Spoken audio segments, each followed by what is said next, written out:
Right now, someone less qualified than you is getting the clients that should be yours. And it's happening more often than you'd like to think. It's not an insult. It's not me being dramatic. It's what happens when confidence gets mistaken for skill. And it's one of the most repeated findings in psychology today. By the end of this video, you'll know why this keeps happening and what you can do about it. You'll know why the most confident person in the room is often not the most qualified, and why almost nobody in that room can tell the difference.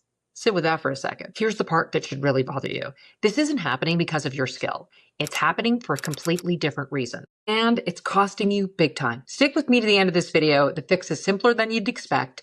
And it comes down to one psychology concept that explains exactly why the loud ones keep winning. This pattern, it's called the Dunning-Kruger effect. Here's what it means. In plain terms, people with low ability in a given topic overestimate their competence, while those with higher competence underestimate and even doubt theirs. These people who don't know much about a topic tend to be wildly overconfident in their ability to speak about it. They heard a brief conversation once, maybe read a couple articles, watched a short, then they think, I got this, I'm good. They may even think they know as much as someone who has spent years doing the work. They don't know what they don't know, so they speak in absolutes. This way works. That never works. This is the only way.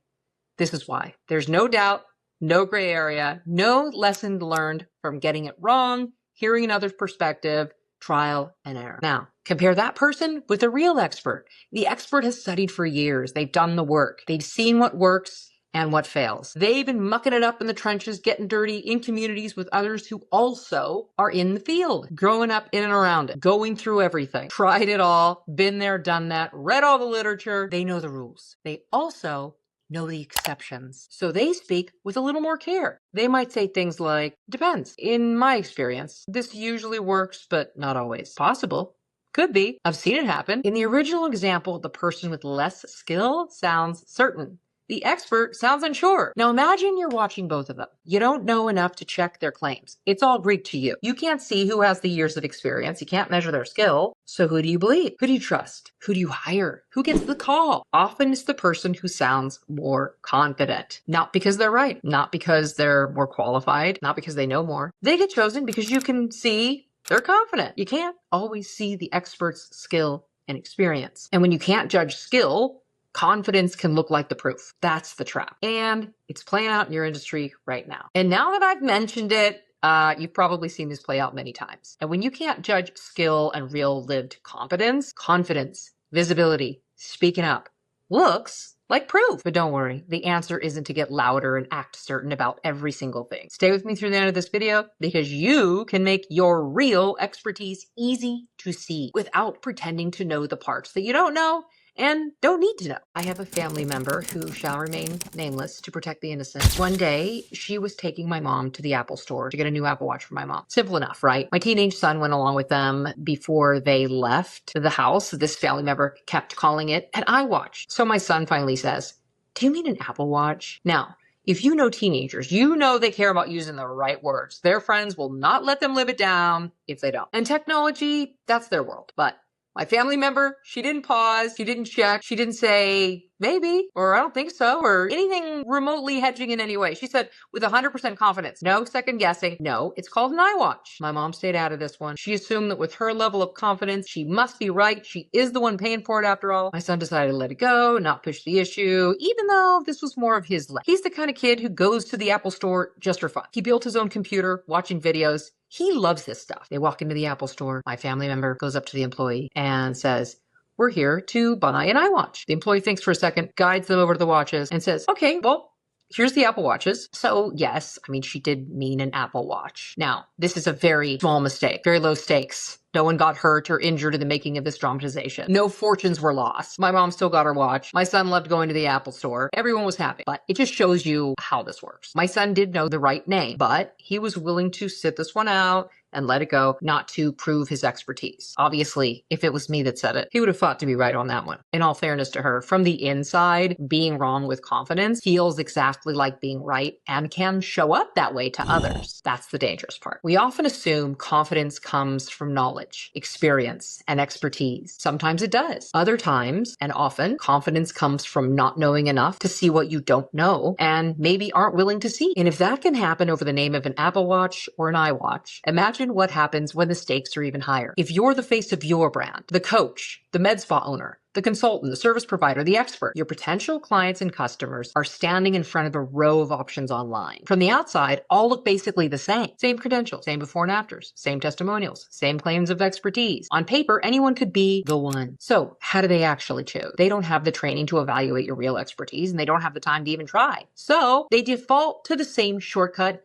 we all default to. Who sounds like they know what they're talking about? Who shows up looking sure of themselves? That's who gets picked. Not necessarily the one who's actually right, but the one who sounds right in the moment that it matters. And that, my friend, should stop you in your tracks. Your prospective client isn't comparing your actual skill with your competitor's actual skill and competence. They can't. They're comparing the confidence they can see that's put out in front of them. If you're the quiet, careful, qualified one, hedging through showing up on camera or skipping that part altogether, you might even be telling yourself, if I can get them on the call, I know I can close them. But someone less qualified may already be showing up, speaking with certainty, and making them feel sure before the call or consult ever happens. Make sense? Now you have to work twice as hard to win the trust your competitor already built for free. And you know who's winning that. Think of it like a warm introduction, except you don't even have to be in the room. This is the uncomfortable part. The client isn't choosing the better provider. They're choosing based on who looks confident. So if you've been sitting back, letting your work speak for itself, you've been playing a game that stopped working a long time ago. You know that. Visibility isn't vanity. It's the only channel your potential dream clients have to judge you through. And that's how the less qualified are getting chosen. All right, so let's name the real problem, because it's not what you think. It's not a skills gap. It's a visibility gap. Here's what nobody tells you. Your dream clients can't see everything you know. They can't follow you through years of training. They can't watch you work with every client. They don't have that kind of time. They don't have the training, even if they did. They can't sit inside your process and judge if you're actually great at what you do. So they look for clues. They use a shortcut. They look for a sign, a signal. They notice who shows up,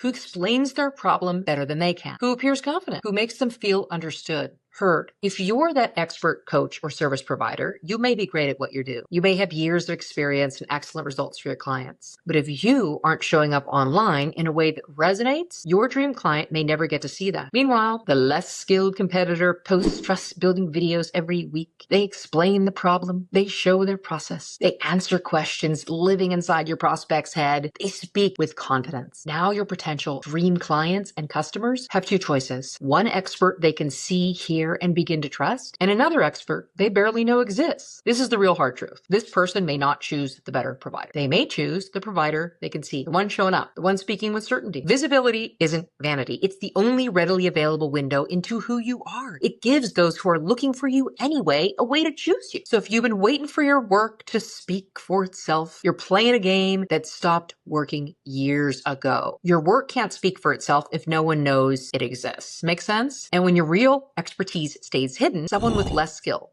but more visibility, they get chosen. All right, let me walk you through the 4 stages. Once you know which one you're in, you'll see exactly what's standing between where you are right now and getting chosen. Stage 1, you avoid the camera altogether. This feels safe, feels smart, like you're protecting your reputation, but it's actually the costliest stage there is. Why? Because you hand over all the visibility and credibility to whoever's willing to show up, even if they're less qualified. Stage 2, the awkward crash. You finally get on camera. You're really doing it this time. You're psyched. You're ready to go. You dive in, and it feels awful. You hate your voice. You second guess every word. Most people quit right there. They go back to stage 1. They tell themselves, I'm never doing that again. Stage 3, the slow climb. This is where you put in the right reps, real ones. You share your expertise on camera again and again. The discomfort fades. You're not smooth yet, but you're not frozen anymore either. You're out of the robotic sounding industry speak stage. Stage 4, it looks effortless. This is where booked out business thrives. Confidence here isn't an act. It's just what happens after the right reps. Your message is dialed in. Your positioning's on point. You show up in a way that moves your people. Being seen stops feeling scary. It becomes your biggest asset. Now, here's the part that should bother you. Most of your competitors lapping you right now, they're not in stage 4 because they're better at the actual work. They're not better at helping their clients get better outcomes. They're in stage 4 of being seen. That's a different skill, one you haven't built yet. And right now, that's the one deciding who gets booked. Here's something worth sitting with. You're probably in the mastery stage in your actual craft. Years of real reps, real expertise, skill that's been tested against real problems and held up. Evolved, iterated, transformed, but at the same time, you might be stuck in stage 1 or stage 2 when it comes to Visibility. Never tested, never pushed through the crash, just avoided, dabbled, then avoided again. That mismatch is the whole story. It's not that you're not good enough. It's that the skill deciding who gets chosen isn't the skill you spent your whole career building. Nobody warned you that you'd need both, but here we are. Here's the good news. Right now, everyone else is racing to make their AI clone look and sound more believable. You're going to skip that race entirely. You're going to build the real thing instead, the real muscle that gets you chosen. Real connection, real presence on camera, the kind that not even the best AI clone can fake. So you're not behind. You're actually pulling ahead. Okay, let's talk about what you can actually do about this. Understanding a problem isn't enough. Right now, you might be feeling some ahas, but you and I both know a feeling isn't a fix. You want real action. Here's the truth. You don't need to become a perfect, polished person on camera. You don't need a fancy studio. You don't need the perfect script. You don't need 57 takes to get it right. You do need the right reps and iteration. Real ones. That's it. That's how you move through the stages. One clear video sharing why you're the one. That's a rep. And that one rep can start to change everything. If you've been stuck at stage one, avoiding the camera, staying quiet, letting your work speak for itself, this is where you start. Not with a big leap, but one honest video. So here's where I want to leave you. The client isn't choosing the better provider, the one who actually gets the best results. They're choosing the one they can see and trust. It's not really about talent or credentials, but it is something you can fix for your business starting now. If any part of this hit home for you, if this stirred you up even a little, if you've been the quietly excellent one, doing all the right things, being polite, waiting, feeling proud about being the world's best kept secret, watching the less qualified get chosen ahead of you, grab a spot on my calendar, links right below. Let's get you seen and chosen. See you inside.